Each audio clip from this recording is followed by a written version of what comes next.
there's a place where the sun rises, then rises again. It sounds like a myth. When scientists first heard about it, they assumed it was just that, a myth. There are a lot of myths surrounding this phenomenon, with locals calling it the curse of the setting sun. But there might be something real going on up there. It happens once a year in a remote desert where the sky seems to tear itself apart. The ground shakes and the very air turns to glass. It's quite literally an apocalyptic vision, and some believe this is a bad omen for the coming new year, when the sun does the impossible and rises twice in the same day. The rest of the year will be equally unpredictable and dangerous. But the truth is stranger than any of these myths. The scientific community has their own theories as to what causes the sun to rise twice in the same day. In a nutshell, they say it's a mirage. But this explanation does undue justice to the strange events that take place over the course of 24 hours. The sun appears to hover above the horizon for hours before slowly rising higher into the sky, then sinking back down again as if exhausted. Then, after a brief pause, it ascends once more, only appearing more vibrant and powerful than before. Some have described it as if the sun splits itself in two and then rejoins itself after a brief period of solitude. For many, this would be enough to convince them that there's a divine power at play. But a deeper dive into the details reveals an even more fascinating story. For example, the second sunrise can cast shadows on the ground, even though the sun isn't technically risen. The light is still bending around objects, creating a realistic view of the world that exists only in the moments before the sun fully ascends. And that's not all. Animals seem to react to the second sunrise, just as they would to the first. Birds fly back into the sky, chirping and squawking, as if they thought the end of the world was nigh. But what do the numbers tell us? Is this just an optical illusion, or something more sinister? Well, it all comes down to the laws of physics. Light travels at approximately 186,000 miles per second, which equals roughly 300,000 kilometers per second. This makes the journey from the sun to Earth a mere 8.5 minutes long.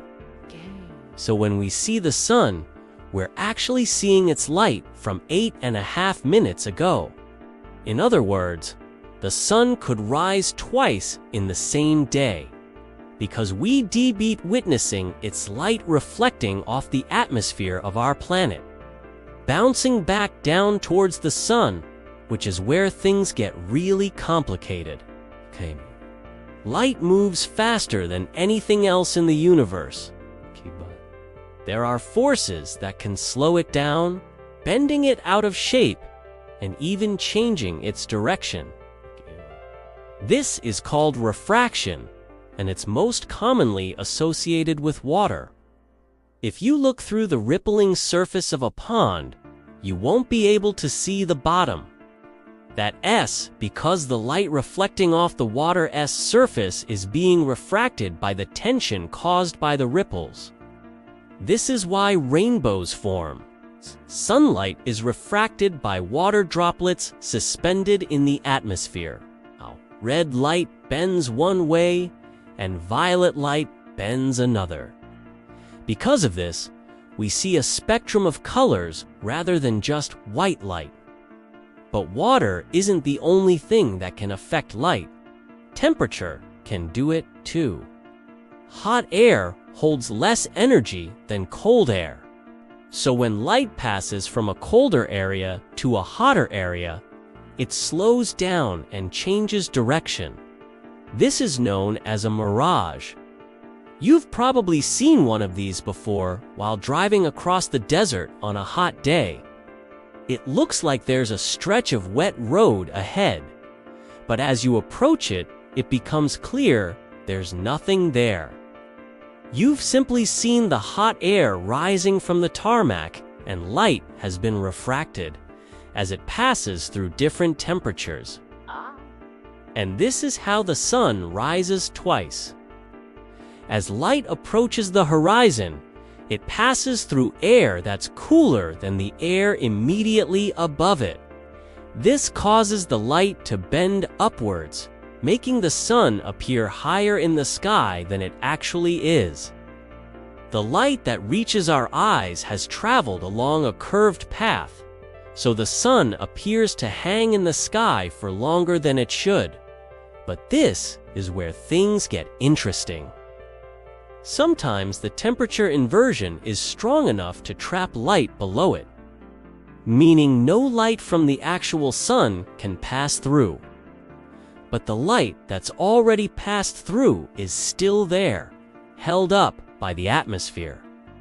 When it finally escapes, it creates an inverted image of the sky. This is the mirage that people refer to when talking about the second sunrise. It's simply light from earlier in the day that has been trapped by hot air and is now being released. As for the second sunrise itself, that's a real phenomenon. It happens when the trapped light is dispersed by turbulent air, creating a diffused glow that's similar to the first sunrise. However, this glow appears much brighter than the first because it hasn't been dispersed yet. Once it starts mixing with the light from the real sun, the intensity decreases. This is why the second sunrise is often described as underwhelming. It appears as a dim replica of the first, almost as if the sky is giving us a second chance to appreciate its beauty. But there's another theory out there, one that scientists don't like to talk about. According to some researchers, light may be bending abnormally in the desert. If the light reaching the Earth is being manipulated by an unknown force, it could explain why mirages occur. According to this theory, the sky isn't tearing itself apart.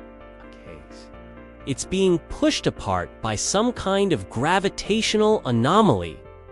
Now, there's no evidence to support this claim, but if true, it could revolutionize our understanding of physics. After all, we know very little about gravity. We can observe it, measure it, and calculate how it behaves under certain conditions.